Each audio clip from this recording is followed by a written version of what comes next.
नमस्कार,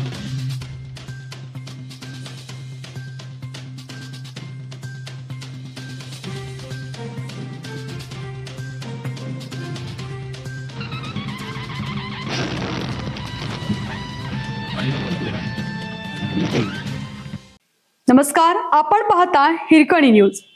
हिरकणी न्यूज प्रत्येक क्षण ताज्या घडामोडी आणि महत्त्वाच्या प्रत्येक बातमीसाठी नेहमी तत्पर. विनायक राऊत यांच्या सुनेच्या आरोपावर प्रवीण दरेकर स्पष्टच बोलले, माफ करता कामा नये. शिवसेना ठाकरे गटातील ज्येष्ठ नेते आणि माजी खासदार विनायक राऊत यांचा मुलगा रितेश राऊत यांच्यावर सून गिरिजा राऊत यांनी गंभीर आरोप केले आहेत, ज्यामुळे राजकारणात मोठी खळबळ उडाली आहे. गिरिजा राऊत यांनी गंभीर आरोप करत अघोरी कृत्य केल्याचा देखील आरोप केले आहेत. यावर आता राजकीय क्षेत्रातून वेगवेगळ्या प्रतिक्रिया समोर येत आहेत.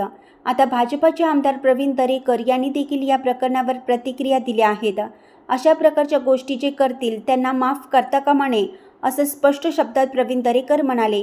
गिरिजा राऊत यांनी सासरच्या मंडळींवर केलेले आरोप समोर येताच प्रवीण दरेकर म्हणाले, विनायक राऊत यांच्या संदर्भात अशा प्रकारच्या कृती पूर्वी देखील ऐकण्यात येत होत्या, पण आता घरातच ते अशा प्रकारे आपल्या सुनेलाच अशा गोष्टींना भाग पाडत असतील तर यापेक्षा दुर्दैव्य दुसरे असू शकत नाही.